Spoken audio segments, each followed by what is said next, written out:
Hello, Geometry. It's Ms. Butler again. Today we are going to solve systems of linear equations using what's called the elimination method. So there's actually a rule in geometry, or in algebra, I should say, that tells us that if you have two equations, you're allowed to add together or even subtract the left sides, and then add together or subtract the right sides. And you'll get an equation that is also true. So we're going to use that fact to help us eliminate one of these variables and then solve from there. So in this particular case, the first step for elimination is to make sure that your x's and your y's and your equal signs are all lined up vertically as they are here. Okay, if you notice over here, they are not all, like the equal signs are not lined up vertically. So we'll have to do something else with that one. But these are all lined up vertically to start. Now, the other thing you'll notice is this is set up pretty nicely because if I add these two equations together here, the negative x plus an x will eliminate the x. Also in this equation, if I subtracted, I would get y minus the y, and those y's would be eliminated. We are going to focus, though, we're going to focus on adding the equations because that's when you're going to make the least amount of mistakes. So we're going to focus on getting a positive and a negative. When you add them together, they eliminate. So adding these two equations together, the x's would eliminate. Y plus y would be 2y, and 7 plus 11 would be 18. So now we're left with an equation with just one variable, which we all know how to solve. So y is equal to 9. Okay, the last step, we need to figure out the x. Well, what you can do is take this y value we already know, and it should work for either one of these equations. So you can use it in either one. I generally go towards the ones that all have positives. They generally are easier for people. So I'm going to take this y and I'm going to plug it in here. Okay, so the second step is x plus 9 is equal to 11. So subtract 9 from both sides and you get x equals 2. You can just double check really quickly that that makes sense. But here we have 2 plus 9 equals 11. That is true. Here, this would be a negative 2 plus 9 would be 7. That is also true. Okay, so our final answer, written as a coordinate point, would be 2, 9. Okay, the second one over here. So the first rule for elimination is that you have the x's lined up, which they are, the y's lined up, which they kind of are, and the equal signs, but those are not. So we're going to have to move some stuff around so that you have it in what's called standard form. You have the x, the y, and the equals. So in this particular case, I'm going to add 6y to both sides. And now I'm going to have x plus 6y equals 5. And this is still the same equation, just with the 6y moved over. But now you'll notice the x's are lined up, the y's are lined up, and the equals are lined up. If that is not super obvious to you, you could take this equation and just rewrite it. So I'll just rewrite it down here. So this would be my new system, right, with everything all lined up. Well, what you'll notice now is that the x's, if I added those together, would not cancel, but the y's would. So I have a positive 6y and a negative 6y. So if I add these equations together, here I'm going to get 3x. The y's are going to cancel, and then I'll get 15. Divide by 3. So x is equal to 5. Okay, last step. So for this one, I don't know that it really matters which one you use. So I will just use this guy. So last step over here, I have 5, because that's equal to x, plus 6y is equal to 5. So subtract 5 from both sides. Now you're just solving a normal linear equation. That's equal to 0. Okay, divide by 6. So y is 0. Okay, just double check that that makes sense really quickly. 5 times 2 is 10, minus 6 times 0, which is 0. So 10 equals 10, that works. Here I get 5 equals negative 6 times 0 is 0, so 5 is equal to 5 also works. So here my final answer would be 5, 0.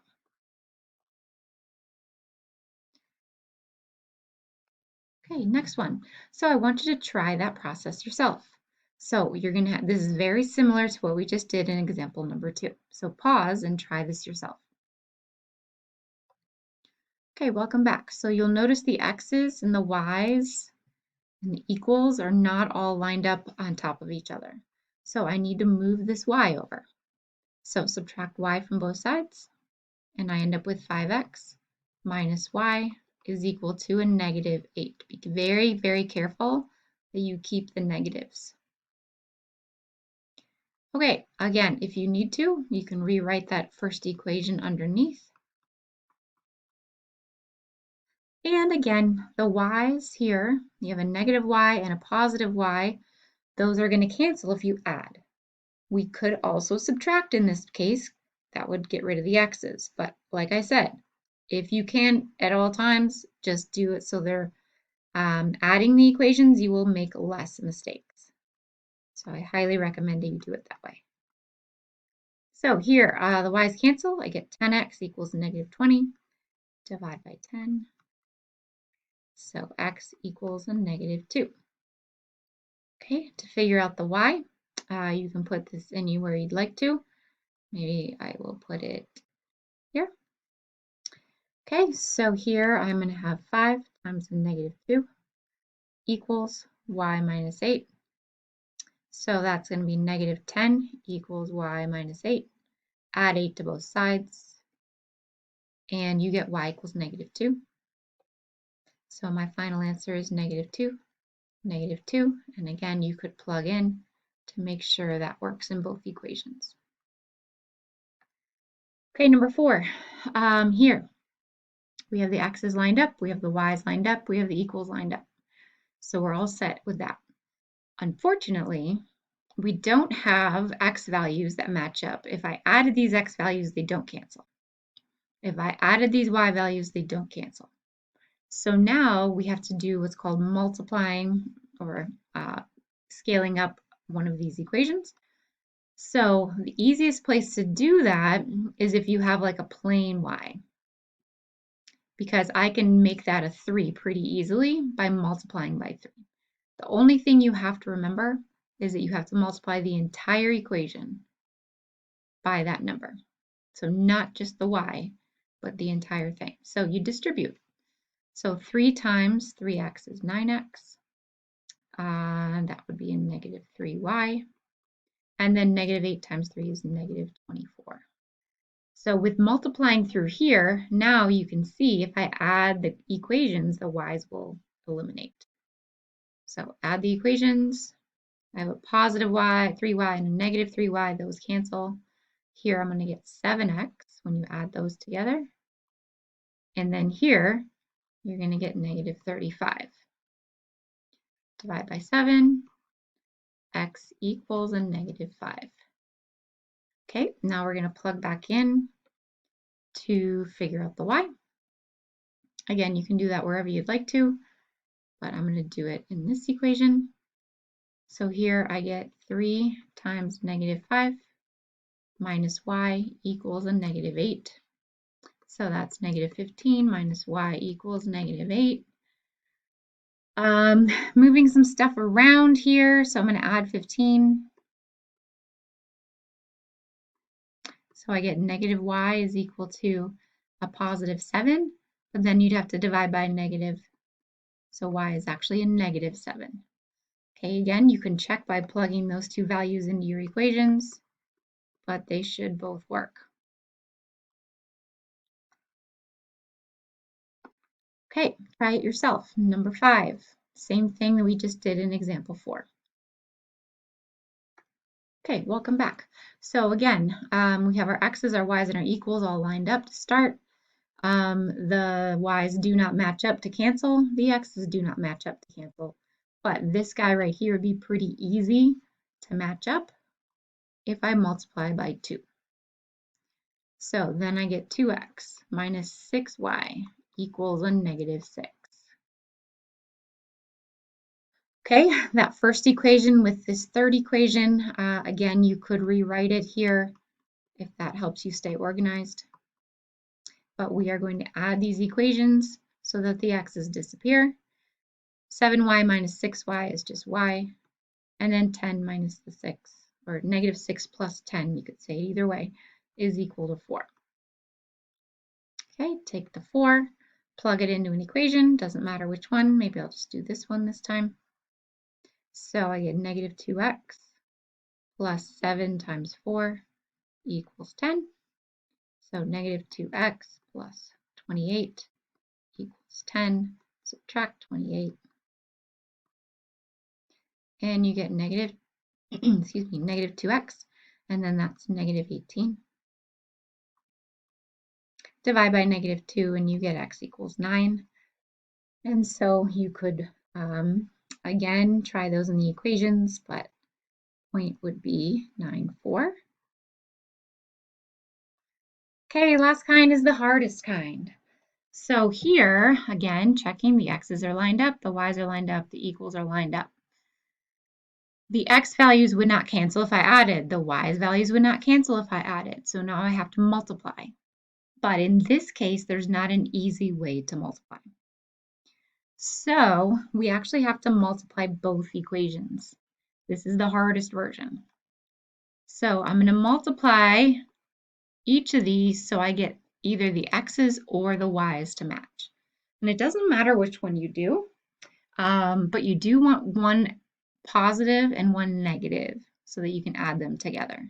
So I'm just going to focus on the x's. Now, the easiest thing to do is just multiply by the other number, basically. So if you have a 5x here, if I multiply by a 2, then I'll get 10.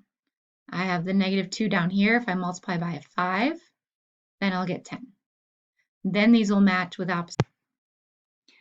Okay, so you're going to multiply the top equation by 2, the bottom equation by 5, and you end up in this equation. So here's the top equation by 2, bottom equation by 5. This is going to be a negative 5. Okay, and then you're going to add the equations together. The x's will eliminate. Here, you get a negative 7y, and then minus, so 12 plus a negative 5 is going to be a positive 7. Divide by negative 7, and y is a negative 1. You are going to plug that back in wherever you like. I'm just going to pick this equation this time. So negative 2x minus 3 times negative 1 equals a negative 1.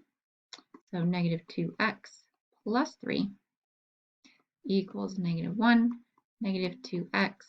So subtract 3 from both sides, and then divide by negative 2, and you get x is equal to a positive 2.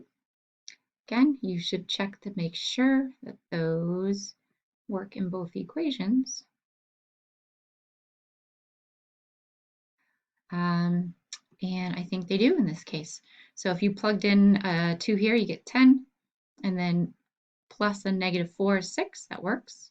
Here you get a negative 4, and then plus the 3, that would be negative 1. So that checks out in both cases. Okay, well, we'll see you next time.